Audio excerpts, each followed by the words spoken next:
Hello everyone, welcome to this news hour on Equinoxe Television. I am Bable Jonathan. In our top stories in this edition of the 6 p.m. primetime newscast on Equinoxe Television, the governor of the Southwest region, Benau Kaliabilai, confirms that 14 students affected by the explosion in the University of Boya yesterday are responding to treatment.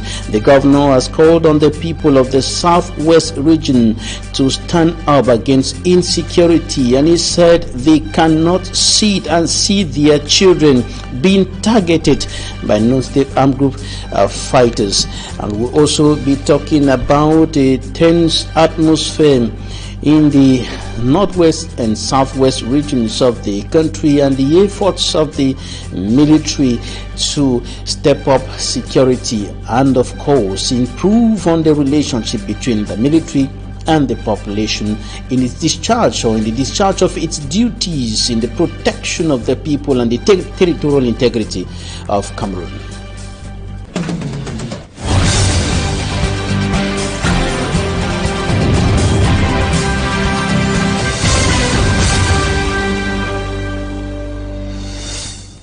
They are responding to treatment. They are 14 students of the University of Boya affected by the explosion in Amphi 600 yesterday. And of course, the officials of the region were at the hospital and they visited the students and indicated that the students are responding to treatment. And the governor of the Southwest region, Benau Kaliabilai, is urging the people of the Southwest region to stand up against insecurity. There's that report from Boya.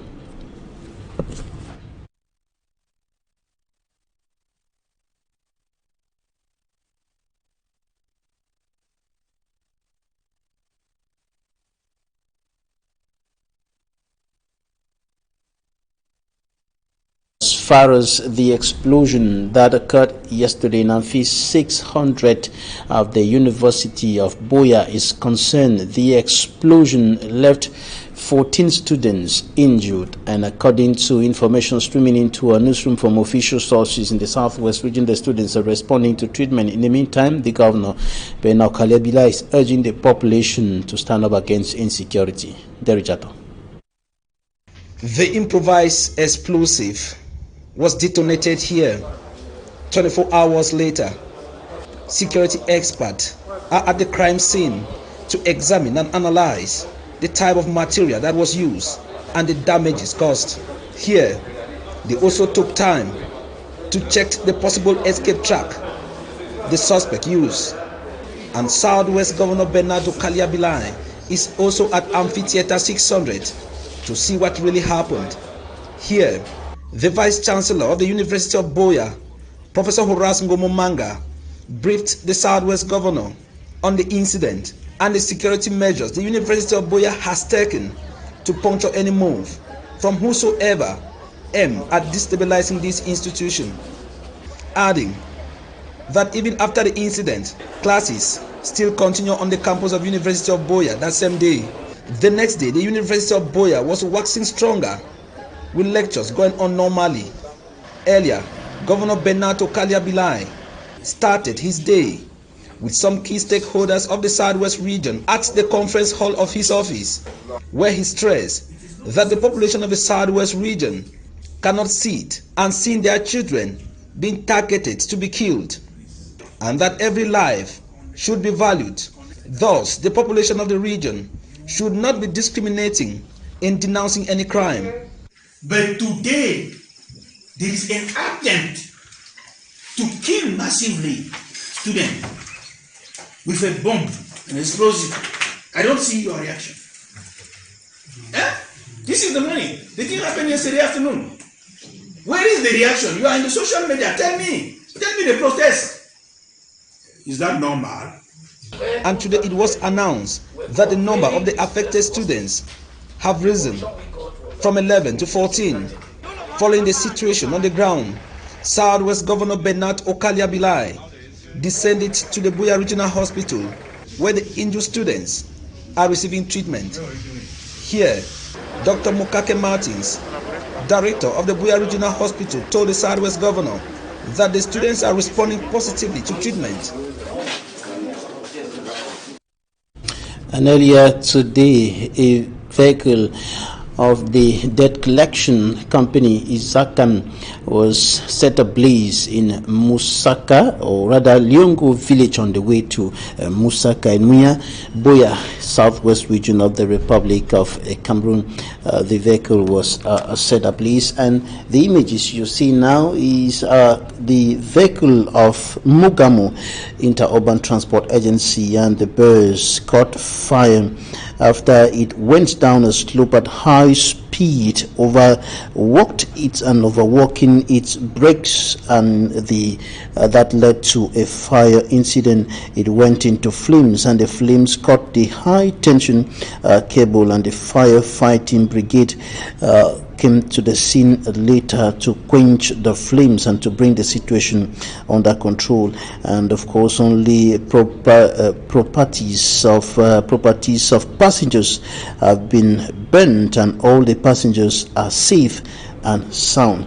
And of course, that is what happened there in Bamenda, in the northwest region of the Republic of Cameroon. Now, the President, or the Secretary of State at the Ministry of Defense in charge of ex-servicemen and war victims, Kumpa Issa, says President Paul Biya is preoccupied by the situation in the northwest and southwest regions of the country, and is committed to restoring peace in those parts of the country. And he was speaking during the second colloquium on military history, we started today here in Cameroon's economic capital, Douala, and the ceremony is bringing together both civilians and military experts to discuss on the discharge of the military's duties in the protection of the population and the territorial integrity of the country, and also how to enhance the civil-military relations. Details in this report. National Symposium on Military History in Douala, under the organization of the Cameroonian Commission on Military History, grouped top military officials, rank and file, officers and non-commissioned officers.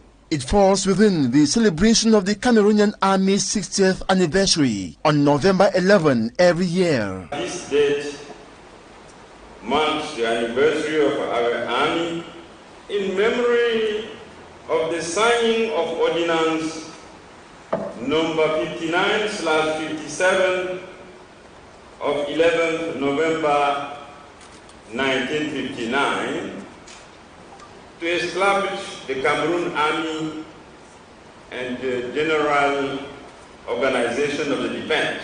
Theme of the anniversary, which holds in the context of insecurity, is Cameroonian Army, 60 years at the service of the nation and the national unity and the defense of the territorial integrity of Cameroon. A context made up of numerous security challenges that our armed forces, as well as the entire Cameroonian nation, is facing for years now and on a daily basis.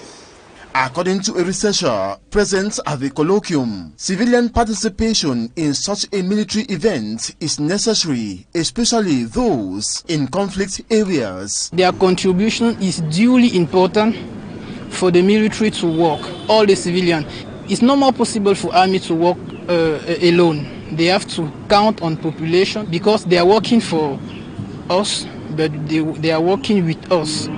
Describing the security crisis in Cameroon as a relentless attack on the nation, harming the entire country, Kumpa Issa, representing the Minister of Defense, tells Cameroonians the head of state and the commander-in-chief of the armed forces is resolutely engaged in consultations to find a path of social peace and stability. Secretary of State at the Ministry of Defense in charge of ex-servicemen and war victims went further in his opening address to elaborate on the context of the second colloquium or symposium on military history, linking it up to the challenges that the country is facing, military or security challenges in the northwest, southwest, but also in the far north regions of the Republic of Cameroon. Take a listen to Kumpa Issa. As a matter of fact, while the phenomenon of asymmetric warfare imposed by Boko Haram in the northern part of the country has not ceased to cause civilian and military casualties, The Northwest and Southwest regions have been witnessing demands for some years now. As a result of the inclusion of Cameroonians from abroad who have incited people to take up arms against the motherland, in addition to this tunnel affecting the northern and western parts of our country, there are the movements of internally displaced persons, refugees from neighboring countries, and other adventurers from sub-Saharan Africa who roam the streets of our towns and villages in search of a better life. These events make it difficult to control the movements of people. At the same time, they increase internal security risk.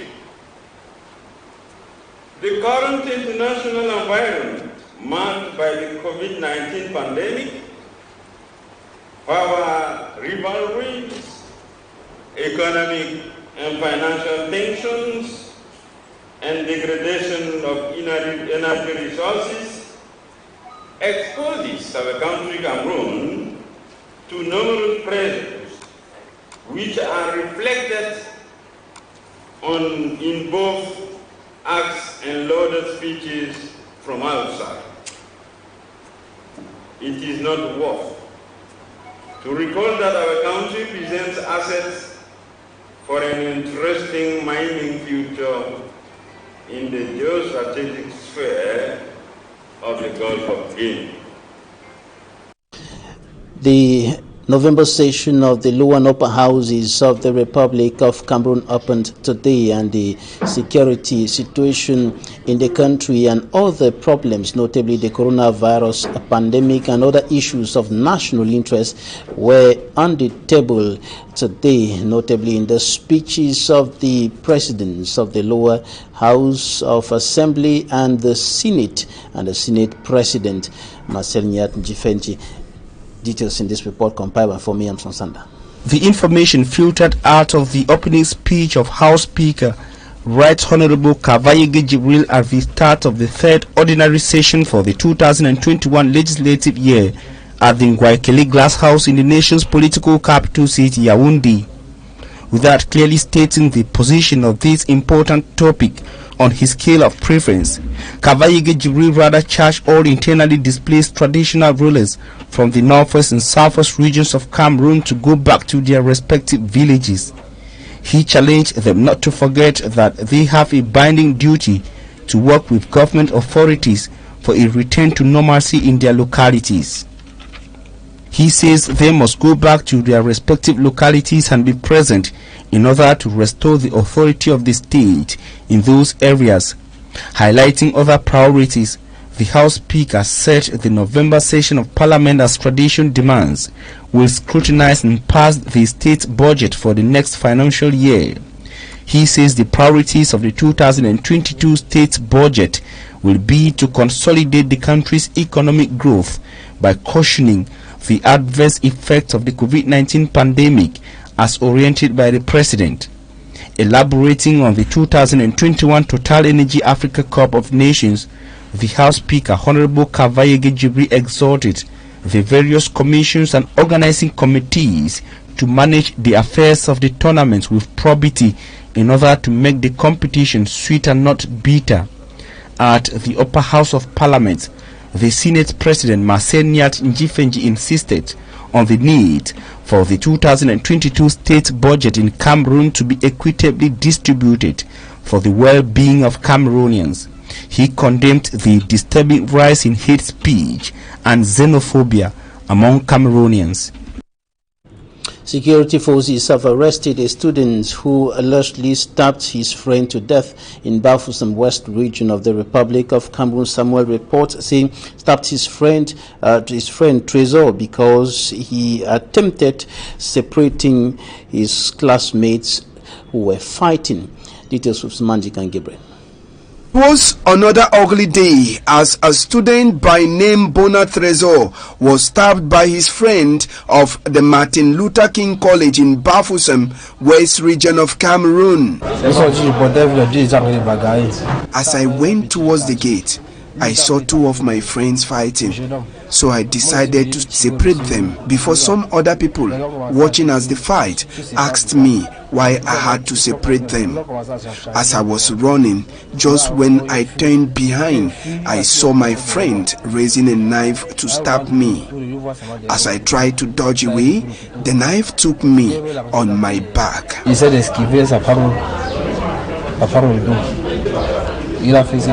We were told that the fight that led to the stabbing of Bona Tresor began during an inter-class football encounter which led to a fight, but other schoolmates were fast to stop it. Never did they know it was going to continue the next day. Before being rushed to a medical unit in Bafoussam, Bona Tresor had already lost a lot of blood. We took in the kid that he was bleeding profusely with a large and deep injury. We did what we could to stop the bleeding, and for now he is on observation, even though he is out of danger.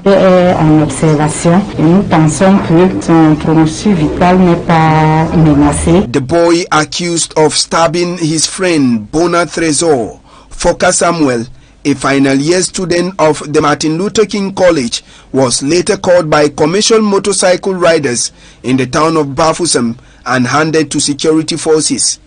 According to our sources, Samuel is the son of a uniformed man in Bafoussam. The case of Bona Tresor comes exactly 1 year after a student stabbed his teacher, still in the West region. That's it for the first part of this newscast. Coming up next, Talking Point.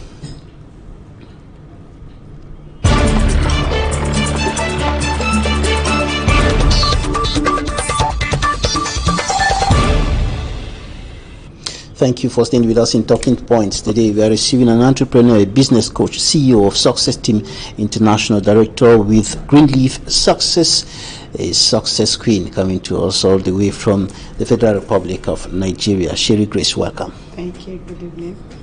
I'm pretty sure some people are going to get some tips on how to succeed today. And of course, we start from the Success Queen. Why Success Queen? Okay, Success Team was actually given to me by a group of persons that God have actually used me to touch their lives. So it was like, what should we call her? And that was how the name, someone just started to say, this is our Success Queen. And that was how it all began. You brought success into their lives. Yes. And today I really want to believe that some people are really are eager to receive a breath of success from you. Exactly. And you are an entrepreneur, you are a business coach. What does it take to succeed in business? All it takes to succeed in business, one, I'm a believer. You need to trust, believe that God exists. That is how it started with me. And then whatever your hand lays to do, genuinely legit, do it with passion, hard work, focus, and persistence. All right. Definitely you will attain success. Hard work, success, and persistence. You know, these words are very, very loving and nice to the ears, but when we get into the practical phase of doing business and things begin to go tough, it becomes, these words sometimes will just disappear from your brain, and it becomes very difficult to walk along the lines of these words. Exactly. When it comes to business success, one of the things that you cannot overemphasize is that you must have the mind to take risk. If you don't have the mind to take risk, success is not for you. And every good success has to be built. There is no free thing anywhere, not even in Freetown. So if your mind is set to do a particular thing, one, you need to foresee the future of what you are doing from the beginning. Where do you see yourself in this business you are starting in the next 3 months, in the next 6 months, in the next 1 year? What are your goals? who are the people you are willing to impart, who are the people also you are willing to partner with, and who are the people you are ready to work with. If you can have all this defined, it doesn't matter the obstacles, it doesn't matter the challenges. Every success has its own challenges.